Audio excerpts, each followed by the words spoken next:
guys, welcome into the FANATICS podcast. I'm your host Hani, joined with me as always it's Zeeshan. Yo.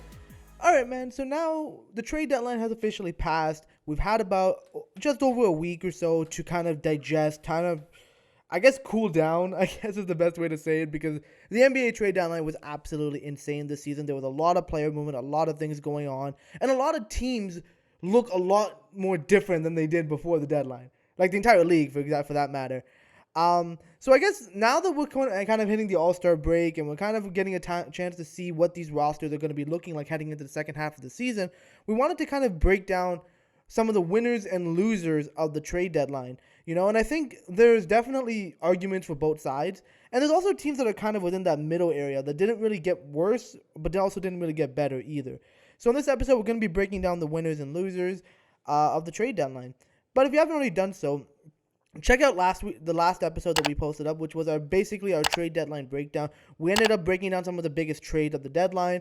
We even graded some of these trades and kind of gave you guys our thoughts and opinions on how the heck things have changed in the NBA over this past week. Yeah, this episode is kind of gonna be an extension of that, sort of, and us giving some further analysis about why we ranked the teams and graded the teams that we did last week the way we did, and how some of these teams were, as Hani said, the winners and the losers, in our opinion, of this past trade deadline. Yeah.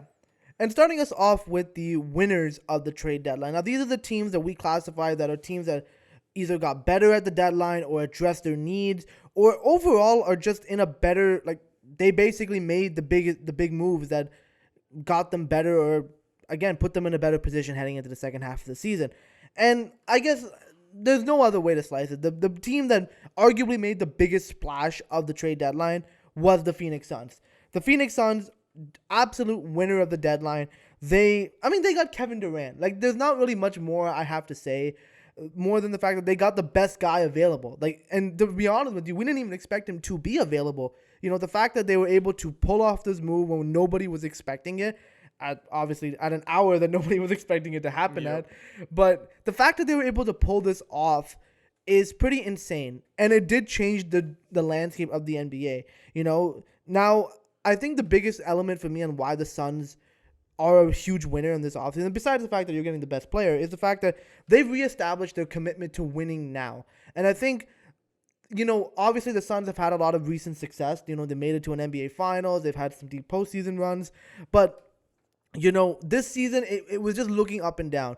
Chris Paul was clearly declining. Devin Booker was battling injuries, although having a pretty good season. Some of the Suns players weren't doing as well as they would have hoped them to be. I think it mainly started with the whole DeAndre Ayton situation. Exactly. And there was also a lot of drama, like the DeAndre Ayton situation, and all that stuff was kind of cultivating into a pretty mediocre Phoenix Suns season, for the most part, until the fact that they made this move. And I think they really reestablished the fact that they want to win. They're committed. The new ownership made it abundantly clear that they want to win now. They believe in this core. They believe in Devin Booker. And now you pair KD with that. Again, and I think the biggest element is the fact that now a lot of the buyout candidates are looking at the Suns as a more viable option. We just saw Terrence Ross actually sign with the Suns off the buyout market. There are other names still out there that could potentially join up with the Phoenix Suns because they think they feel that the Suns have a great chance to make a deep run for a championship. But yeah, the Phoenix Suns, definite winner. They have a strong chance to make it to at least the NBA Finals and win a championship this year. So there's no question. This trade deadline, they absolutely won. They got the best player, and they completely flipped, I think, their odds of winning a championship. I think now they're in the top 5 or something like that in odds to win.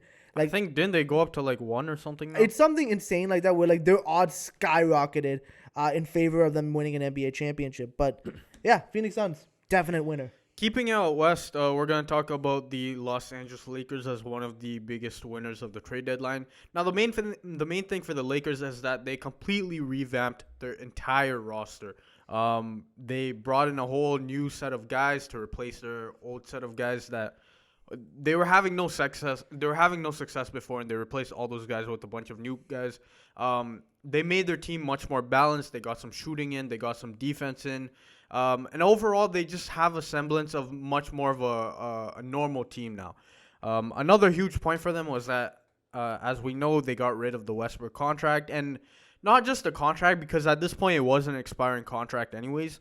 But the issue with the whole Westbrook situation was all the drama, all the outside noise that just hung around the entire situation, just because of the fact that Westbrook is a once MVP guy.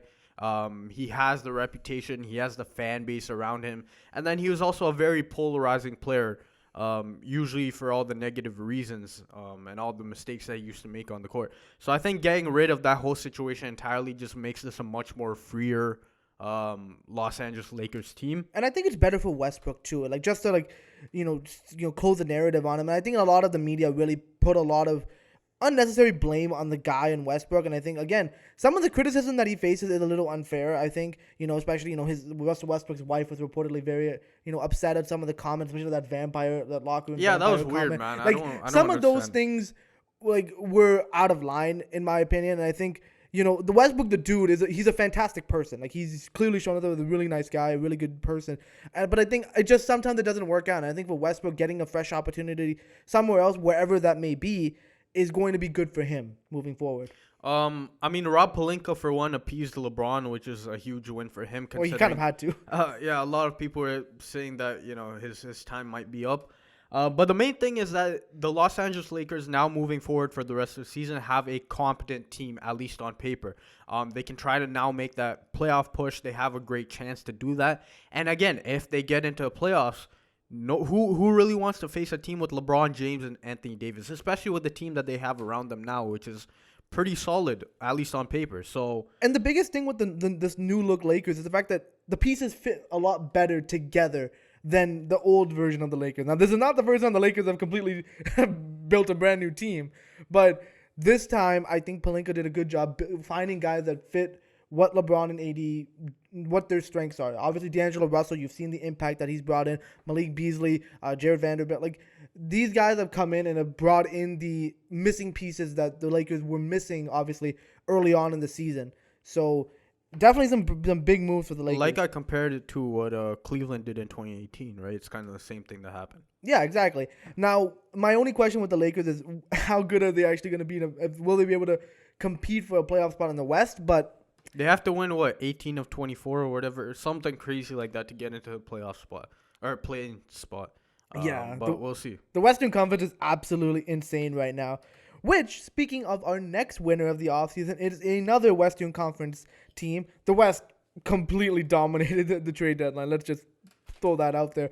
But speaking of, we talked about the Lakers, we got to talk about the team living in the basement in the Los Angeles Clippers. The Clippers low-key were winners of this offseason. I think the Clippers, they obviously acquired Bones Highland, Eric Gordon, and Mason Plumlee. And, they let go of John Wall, Reggie Jackson, and Luke Kennard.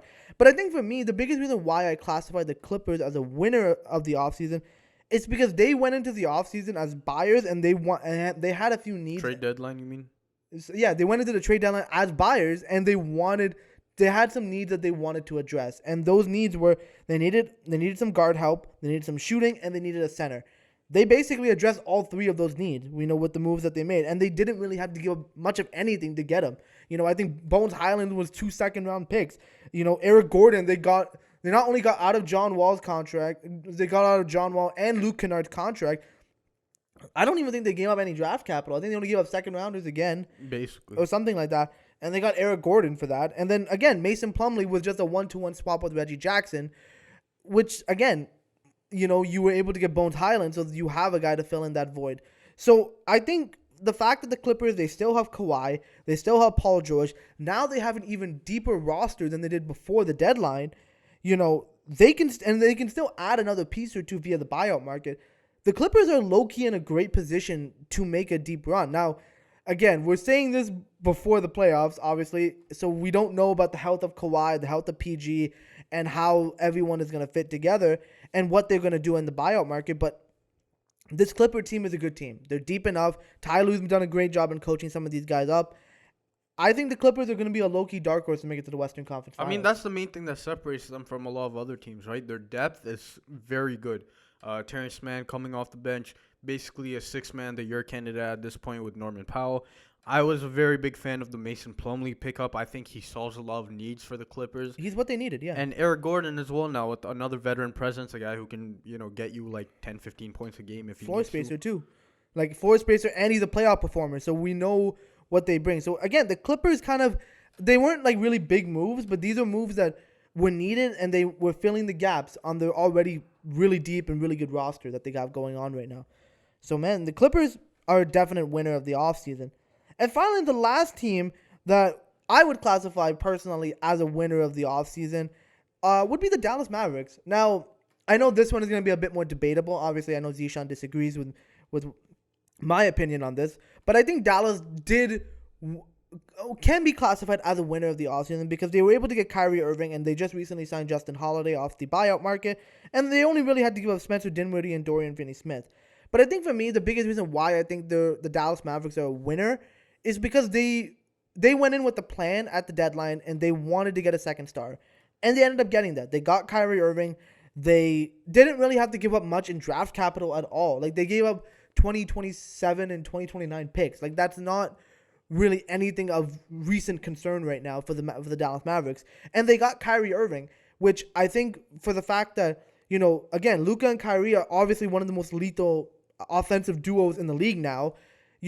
That's going to help the Mavs. And in the playoffs, that's especially going to help the Mavs because now you have two guys who can score basically from anywhere, and they're going to light you up on offense. And I think, and pair that with guys they already have like Christian Wood. They have the young guy and Josh Green.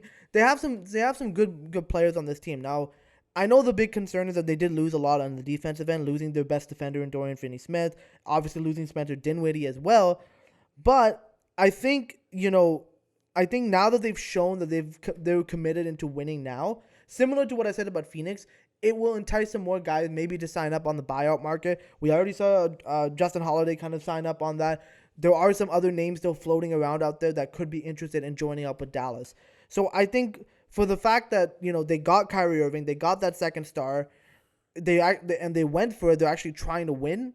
I think that puts them in. They're a better team than when they were before the deadline. Yeah, I mean, I'm not opposed to classifying them as winners, but I would put them more in the category of, as Hani mentioned in the beginning, like that third kind of category of we'll see what happens with this team. I think it's more of a lateral trade, to be honest. Well, I mean, in comparison to some of the other moves, it could be looked at that way. But I think if you're comparing the risk-reward and the fact that the Dallas Mavericks are kind of safe in this regard, they can see if this experiment works with Kyrie Irving and Luka Doncic.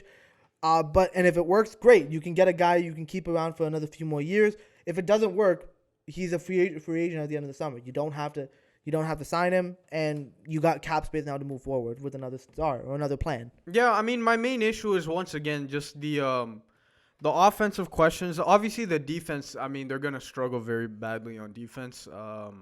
And that's not gonna. Unfortunately, if you're trying to win playoff series, having a bad defense is not going to win you playoff series. We know you need to have a good defense in order to win playoff games.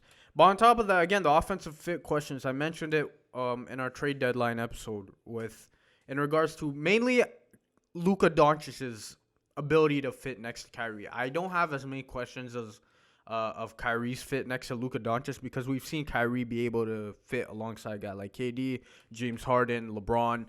So I don't have as many questions in terms of Kyrie's fit, but I do have questions as to how Luka Doncic will adapt. Obviously, we know he's probably one of the biggest holders of the ball in NBA history, right? So it's a question of how he's going to adapt, how his off-ball presence will, how he's going to get better off the ball. And I think we still need to see that. As evidenced by the first few games that they've played, it hasn't been a smooth transition yet. But it hasn't been a bad one either. I don't think there's necessarily been problems. I just don't think they've had the level of success that Dallas fans would like to have them, I think thus far. They're going to have to see where this goes, but I think there is potential for this to be really, really good for them. But they're going to have to see and, experiment and how this is going to work.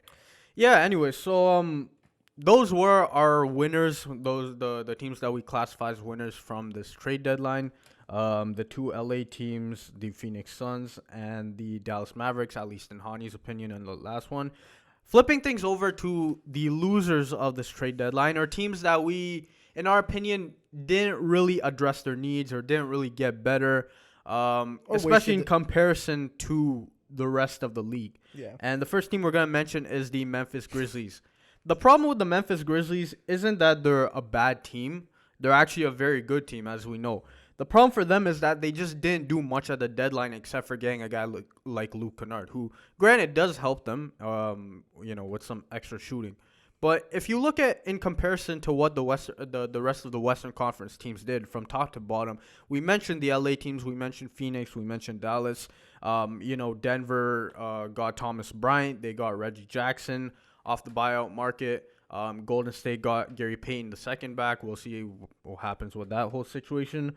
But I think the main thing is the disappointment from this trade deadline, similar to what we're going to talk about with some of these other teams. For Memphis fans, they were expected to try and contend for getting a guy like OG Anunoby, or even a lesser guy, for example, like Jay Crowder's. Those guys They at the tried to trade get Kevin Durant too. Like they offered every single pick that they had to get Kevin Durant, but the Brooklyn Nets just didn't take it because they got a better offer from Phoenix. Exactly, right? And so the Grizzlies were really trying to gun for a big piece at this trade deadline. And unfortunately for them, it really never happened. They don't have the assets, or at least the partable assets that they were willing to give up in order to get a guy like an OG Anunoby, like a Jay Crowder. We saw Milwaukee give up basically their whole third line plus a bunch of picks for Jay Crowder. Memphis was not able to match that. They weren't able to match for example, Phoenix's offer. They weren't able to give anything that Toronto wanted. And so in that case, it's a disappointment for Memphis fans, especially when, like I said, you look at the rest of the Western Conference who got so much better. And it makes it worse because we know everyone's gunning for the Memphis Grizzlies because of the fact that they have talked so much trash, right? They opened their mouth. I mean, as CJ said, Ja's the one that caused all this, right? He's the one that said they were fine in the West. I don't think they're doing that fine anymore in the West. I don't know, man. Ja's not going to go back on his word. But still, at the same time, it was just hilarious to see everyone clown Memphis with the fact that, yeah, man, they were talking the most smack out of everybody. Ja said, oh, we're good in the West.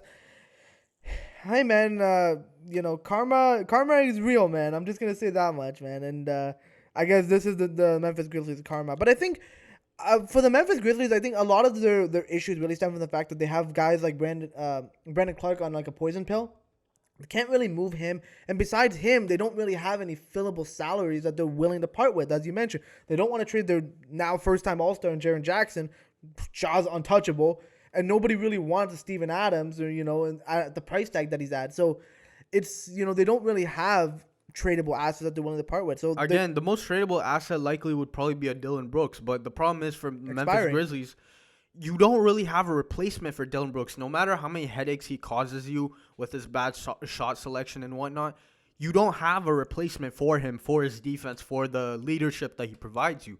So it becomes an issue for the Memphis Grizzlies. Like I said, they don't have the tradable assets. And also, teams would be hesitant to trade for a guy like Dylan Brooks because of how much you would demand in his next contract. It's like, okay, well, how many assets am I going to give? I don't want to give up a ton of assets and have this guy walk on me in free agency. So that's a whole other discussion with the teams have to think like of a lot more to make a deal like that. So it's just Memphis was just not in a position to kind of load up like some of these other Western Conference teams did. But that also means for the fact that they didn't get any better and other teams in the West did. So it puts them in a pretty precarious situation. But speaking of a team that didn't do anything, and again, other teams in the Eastern Conference, or at least the conference itself, opened up, it's the Chicago Bulls. They're a definite loser of the trade deadline, and I think it just stems from the fact that they didn't make any moves at all. Like they literally did not do anything at the deadline, and now at this, at the time of the recording, right before the All-Star break, they were on a 6-game losing streak. And they dropped now to 11 in the Eastern Conference. Things are not looking good in Chicago right now, and I think the fact of the matter is like they didn't really move Nikola Vucevic. They didn't, try to get something for some of their expiring contracts. They didn't see maybe what the value would be like a Kobe White or a Patrick Williams, or, maybe see what was out there. They didn't really do anything. They didn't address anything to make the team better. And I think, and we, a couple of episodes ago, we actually we predicted the Bulls were going to be sellers at the deadline, or at least we advised that the Bulls should be sellers for the fact that this core of DeMar DeRozan, Zach LaVine, and Nikola Vucevic is just not sustainable. Like the way they have this set up and the timelines and the play style that they were envisioning is just not working. And I don't think it was ever going to work. I think it was a huge risk when they brought all these guys together. And now you're seeing the results of the fact that it just doesn't work. Nikola Vucevic is a player that doesn't fit this era and this style of basketball. Zach LaVine is on a huge contract and he's battled injuries. DeMar DeRozan has been fantastic, but again, can you win it? And like it's been proven, can you really win a championship with DeMar DeRozan being one of your main guys? That's still a question mark out there. Oh, well, it's not really a question mark. Well, it's not going to happen, right? Nikola Vucevic, for example, I still think he can provide some really good value. Problem is you need to have him in the right situation, which on the Chicago Bulls team he's clearly not. Not for the price tag not for the price tag that he's currently on right now.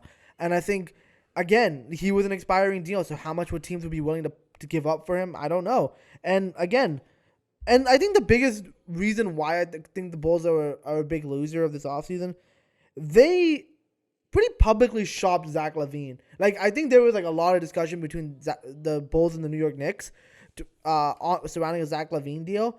And I think things almost happened, at least from looking at some of the tweets from Woj and Shams. Like, they basically, you basically almost traded your best player. And I don't know how well that relationship is still with the Chicago Bulls. Maybe Zach LaVine just took it as, yeah, it's business. But if I'm the superstar, I would look at that and be like, yo, man, you tried to trade me? I don't know, man. It's kind of a rough look. But I think for Bulls fans, I think it's the fact that your team did literally nothing, and now you're just plummeting in the standings. And I don't think they have their first rounder in this year. I will have to double check that, but I'm pretty confident they don't have their first rounder in this year's draft, which is honestly going to suck. Yeah. If the Bulls continue to drop in the standings. I mean, speaking of another team that basically didn't do anything for this trade deadline, we're talking about the Miami Heat. Now, the Miami Heat have, unfortunately, they basically had a failure of a season thus far. They were able to claw themselves back into a playoff spot. I think currently they're the 7th seed in the Eastern Conference. But either way, it's been a rough season for a team that was basically one shot away from getting to the NBA Finals last season. So it has not been a good season at all. Fans are rightfully very angry because of the fact that Pat Riley and co really did not do anything at this trade deadline. This team is very imbalanced in the sense that they either have very young and talented guys in Tyler Hero, Bam Adebayo, Gabe Vincent, who are all very, very good, especially Tyler Hero, and especially Bam Adebayo, who's, again, another all-star, once again, a perennial DPOY candidate.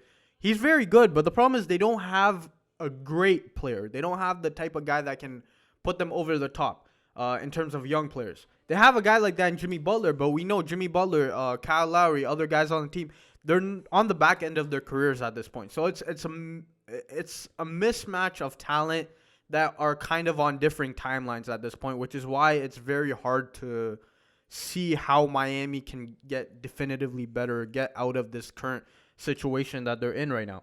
In terms of at the trade deadline, they didn't really do anything. They, for one, didn't get rid of that Duncan Robinson contract. Duncan Robinson absolutely has been a failure of a contract.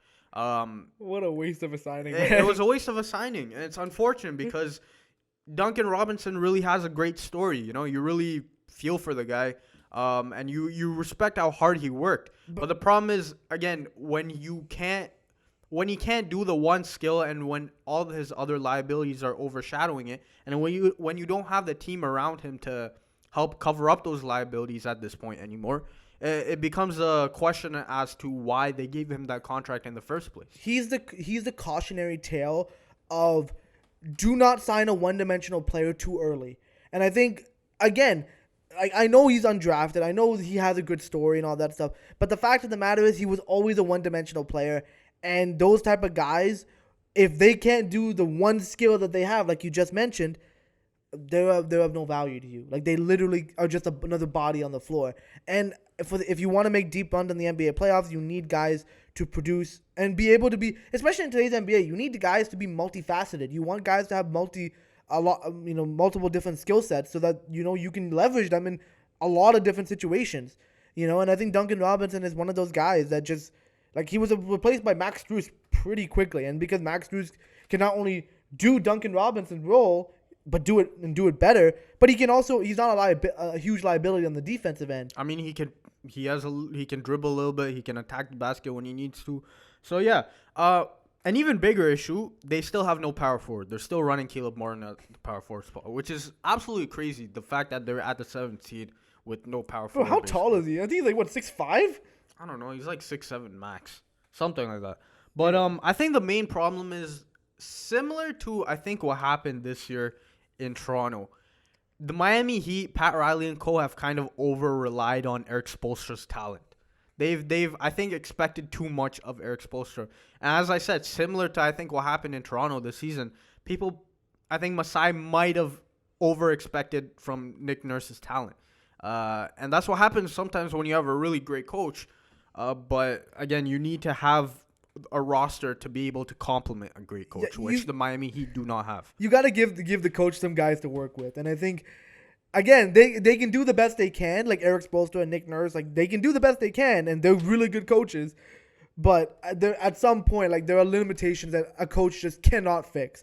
So, yeah, I agree with you. The Miami Heat are definitely losers, although they're still in a solid play. No, I think they're in a playoff spot right now. They're in a play-in spot. They're in a playoff spot right now, but again, they're not too far off from being in a locked-in playoff spot. So it's not all bad for the Miami Heat, but it was definitely a disappointment considering they're not at the upper echelon of the Eastern Conference where some of us expected them to be. So, yeah, the Miami Heat, definitely a loser of the trade deadline.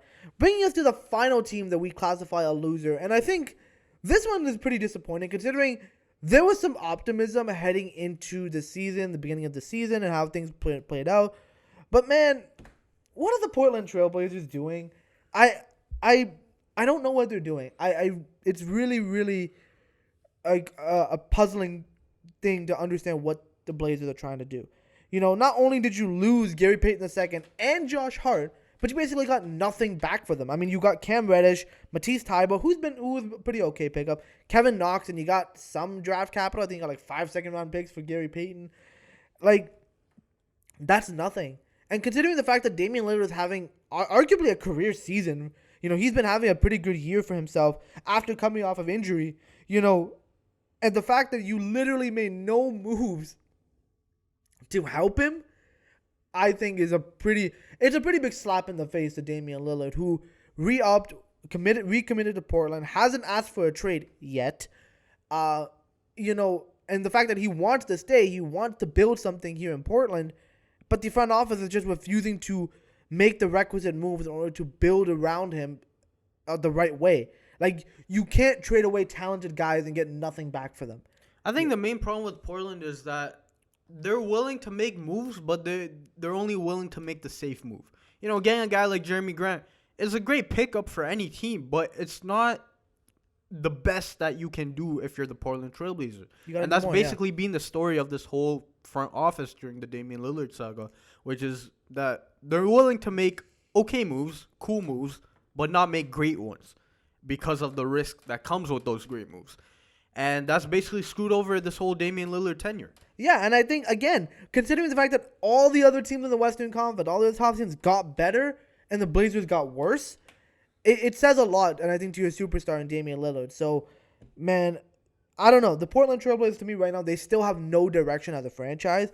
And I think if this trend keeps continuing, I think eventually Dame will have to ask out of Portland because he has to win in his career in order for him to solidify his legacy. And I think he's going to eventually get to that point. Unless the Portland Trailblazers obviously change something up. But yeah, those were the teams that we classify as the losers of the trade deadline. And finally, we wanted to bring up a couple of notable teams that, you know, are kind of in that gray area. You know, teams that made moves that didn't necessarily get better off them, but they didn't really get worse off them. And I think the first team we got to bring up is obviously the Toronto Raptors. Now, the Raptors, a lot of people, just like the Miami Heat, expected them to make a move, expected them to, you know, try to make a big splash at that matter. But, you know, as us realists who understand who Masai Ujiri is. We called it. We absolutely called it. And shout out Alex Wong, because he nailed it on the spot on what the Raptors were going to do. But basically, you know, they played it safe. They got Jakob Poeltl. They addressed a much needed need for the Raptors. The Raptors have looked a lot better with Jakob Poeltl than without him. They've been, I think, 26 points better on defense with him on the court. And it's noticeable. Visually, the team looks better with Jakob Poeltl. Now, they didn't solve their contract situations in terms of, getting assets back for Gary Trent Jr., Fred VanVleet, and some of the other free agents and some of the other players on the roster. They didn't really solve that issue and, getting shooting and getting another guard. They didn't really do any of that. That's something that Masai wants to handle in the offseason, and he wants to evaluate what this team can do with what they got. So, it's not great, but the Raptors did get better from these moves. Yeah, keeping in the same division, we're going to talk about the Brooklyn Nets. Now, granted, they did have a good trade deadline in terms of what they got back, but I don't think we can classify them as winners because they did just lose two of the greatest players in NBA history. And for that matter, you can't give them the winner title. But I think in this situation that they were in, particularly with the Kyrie situation and then the subsequent KD trade, they got as good of a return as I think anybody could expect. They have a great set of building blocks moving forward. They have a fun team that's going to remain competitive right now and not just go completely tank mode. And most importantly, they have assets to build for the future, but they also have a chance to try and reset and possibly even try to get another star in the future. They have the assets to do it. So I think this is as good of a reset button as you can hit in regards to this whole KD Kyrie situation, how tumultuous it's been. Yeah, it sucks losing generational talents like Kevin Durant and Kyrie Irving, but the Nets definitely got back, I guess, decent enough value that they're not in total tank mode, rebuild mode. They're in a retooling stage, similar to what they were before they got Kevin Durant. It's literally exactly what happened before. Yeah, exactly. And you got a solid coach in Jacques Vaughn who players really respect and are playing hard for. You got some young players. You also restocked the draft pick covered. So it's not all bad for the Brooklyn Nets, but again, it's really hard to classify them as a true winner of the offseason, or of the trade deadline, sorry. And finally, the last team that we gotta mention as a, I guess, not good, not great, but still we wanted to mention them anyways. It's the New York Knicks, and I know, coming from me, your resident Knicks hater, it's gonna, this might sound a little weird, but hey, the Knicks, they made a pretty nice move. I think getting Josh Hart was a pretty nice move. He's already performing pretty well. Him and Jalen Brunson have great chemistry from their days in Villanova. Fans already love him. It was a good pickup, and he didn't really give up anything to get him, And I think for that fact alone, the Knicks definitely got better. But in terms of, are they that? Will that move put you in the conversation with a Boston and a Milwaukee? No, it does not. So for the Knicks, it was a nice move, but it's not enough to say you really won the trade deadline. Well, I think, to be fair, I think it was probably the best under the radar move at the trade deadline for sure. And again, it's paying dividends for them already. Josh Hart has been great. And yeah, like you mentioned, the whole Villanova connection. I think it's a great move for the New York Knicks for sure. Yeah. So those were the teams that we classified as winners, losers, and the middle. Yeah, I guess in between teams. Let us know what you guys think. Agree or disagree? Which teams do you feel are winners and losers of the NBA trade deadline? Let us know either in the comment section on YouTube or on social media. Finally, a quick up and under segment for this week. First and foremost, are you up or under on the Boston Celtics removing the interim tag off of their coach, Joe Mazzulla, and officially naming him the head coach of the team? I'm up on it. He definitely deserves it, especially I think coming off of this whole offseason situation with Ime Udoka. Joe Mazzulla's done a great job. His personality is very interesting to say the least. And I think Celtics fans definitely love him. And again, he didn't really have to change much, but I think if you look at what he does in terms of before games, how he interacts with players, the players really like him. They really respect him. And again, he's also a very young coach, so he's much more personable with the players. Youngest in NBA history, I think. I think he's youngest in NBA history. Maybe something like that. Similar to what was Ime Udoka as well. But Joe Mazzulla obviously is a lot younger than Ime Udoka. And, whatever you want to say about how much of this is his team compared to Ime Udoka's success, blah, blah, blah. we have the facts. The facts say that Joe Mazzulla's done a great job, and I mean, they clearly weren't gonna rehire or bring back Ime Udoka. So yeah, Joe Mazzulla, I think, well deserved. Well, Ime Udoka almost took another job, but I personally, Brooklyn. yeah, I know he almost took another job, which is kind of insane. We all forget about that part. That was a mess. Brooklyn was a mess at the beginning of the season, but basically, I don't know. I'm kind of on the fence. I think definitely he's done a great job of righting the ship for the Boston Celtics and really, bringing them up to where they've been this season. But I would have waited until the offseason to see what he does in the playoffs. I want to see how he coaches in the playoff series. What's his adjustment style? And again, if he's able to get through those obstacles, then for sure, offer him the head coaching position. No questions on my end. But yeah, I would like to see more before I hand him the reins. But I think for the most part, he's done a great job, and I think the Celtics management have really liked what he's done. And he's 35 years old, by the way. He's very, very young as an NBA head coach. So congratulations to Joe Mazzulla. Had some great success so far. Next up, are you up or under on some of these buyout moves, buyout candidate transactions? We touched upon them a little bit in the episode. But number one, Reggie Jackson signing with Denver. Terrence Ross signing with Phoenix. Danny Green signing with the Cleveland Cavaliers. And Justin Holiday signing with the Dallas Mavericks. So how do you feel about these moves? Are you up or under on them? I'm up on them. Like I said in the trade deadline episode in last week's episode, the buyout market is going to get very interesting in the NBA, and you already see there's a lot of player movement just in the buyout market alone. I think Reggie Jackson going to Denver is a great pickup for them. They get that backup point guard. They get that much needed that help. Reggie Jackson is a player he's performed in the playoffs. He's gone on deep runs. He understands what it takes. A good veteran presence to add into that team. Terrence Ross signing with Phoenix. I've been calling for Terrence Ross to get out of Orlando and get himself into a contending situation. He finally got a buyout with the Orlando Magic, and he signed with the Phoenix Suns, which, again, as I mentioned in this episode, the Suns look like an attractive destination. You can play big minutes on a team that's potentially going to make a run for an NBA Finals. So it's a great move for them. Danny Green going back to Cleveland, Yeah. that's a fun one. But I think for Danny Green, again, veteran player, can help a young team. Notorious winner. Like, the guy, he's a good locker room guy, and I think, again, he'll be a great presence for the Cleveland locker room. And I think Justin Holiday signing with Dallas was a great pickup for them too. You get another steady hand, a guy who can shoot, a guy who can play a bit of defense here and there. So I think it was a good pickup for the Dallas Mavericks as well. So yeah, more buyout moves are going to be coming, but for these ones, I'm up on them. And finally, are you up or under on Brooklyn Nets head coach Jacques Vaughn admits to, struggling to figure out how to utilize Ben Simmons in different lineups for the Nets. So I'm up on it. It's basically, if you look at the press conference where he talked about this, he's basically saying Ben Simmons is a $35 million liability.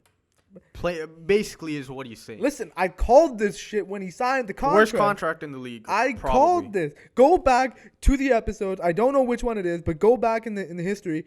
I said it. This was not a good one. The Sixers jumped the gun, and now you can see this contract is absolutely an atrocity. The Brooklyn Nets are just lucky that they actually have other talented guys on their teams like Cam Thomas and Mikal Bridges and Cam Johnson and these guys. Because, man, if Ben Simmons was your only superstar, man, I feel really bad for your team. I don't even think we've seen a comparable case to Ben Simmons in NBA history. I can't think of one. It's absolutely insane how hard this guy's fallen. And again, I'm not preying on nobody's downfall, but like at the same time, when you look at what this guy's decisions, how he's acted, his unwillingness to actually work, it's very. That was a guy who was kind of bound to happen to, if anybody. He was too entitled. He had too much success and too much hype. And we all underrate the fact that LeBron, he had all the hype that Ben Simmons had, if not more. Much more. And you see the temperament, how he was able to handle it versus a guy like Ben Simmons. LeBron didn't let it go to his head because he knew where he came from and what he had to do to get to the expectation that people laid out for him. Ben Simmons, not the case at all. Like, the guy is not a worker. He's not a guy who's going to improve on his game. Or, again, things have come too easy for the guy. And now you can see he's... And, again, the problem is, like, that's been the scouting report of him since high school. Yeah. It's been known since high school. And the fact that he never matured as a basketball player, but more importantly, seemingly as a person or, like, in his character, it's unfortunate, to be fair. I mean, it's unfortunate, but, hey, I called it. So, and at least the Brooklyn Nets now have other guys that they can rely upon. So maybe they can dump Ben Simmons at some point, but that contract is an absolute atrocity. But with that, that concludes this week's episode. We hope you guys enjoyed it. Definitely subscribe to the show on all the various platforms. You can find us on Apple Podcasts, Google Podcasts, Spotify, Stitcher Radio, and of course on YouTube. Definitely subscribe so you don't miss any more great content from us in the future. Obviously, we're at the All-Star break at the time of this recording, so we're gonna be getting into some more talks on the playoffs and how teams are stacking up heading into the playoffs and how that's gonna all fare. So definitely stay tuned for that. Also, follow us on social media, Twitter and Instagram at @UpLetterN_podcast, Facebook.com/UpAndUnderPodcast for all the latest updates whenever we post a new episode or reaction to news as they occur. We also are starting to post a lot more shorts and a lot more Instagram video content as well. So definitely, follow us there, stay up to date with some of that content. And yeah, man, check out our website, upandunderpodcast.com. It's a central hub for the show. It's a place where we write blog posts with every single episode. So if you don't have time to listen or watch the full thing, you can read about it on our website. Every single episode is posted with the video, the audio, and the written version all in one place. So definitely check that out if you haven't done so. And yeah, man, again, we're at the All-Star break. I'm not gonna lie to you. I'm not really that hyped for this All-Star break. I want to see the draft. That's what I want to see. Yo, they screwed over the draft too. Yeah, they did. That's soft, man. That's soft. Listen, man, these players, I don't even think a player asked for it. I think it's just the league trying to protect potential. I don't know. Issues. I think Rudy Gobert was kind of crying over it, and they kind of were just like, okay. Well, I mean, Rudy. he's not there this time, so. Hey, man, but they want to prevent another Rudy Gobert situation. So, yeah, I guess the reserves are gonna be picked first, and then the starters. So it is what it is. It's definitely soft. But yeah, we're at the All-Star break. Not really too excited on my part, but hey, we'll see what happens. Maybe they'll surprise us. But with that concludes this week's episode. We'll see you guys all in the next one. Take it easy. Easy.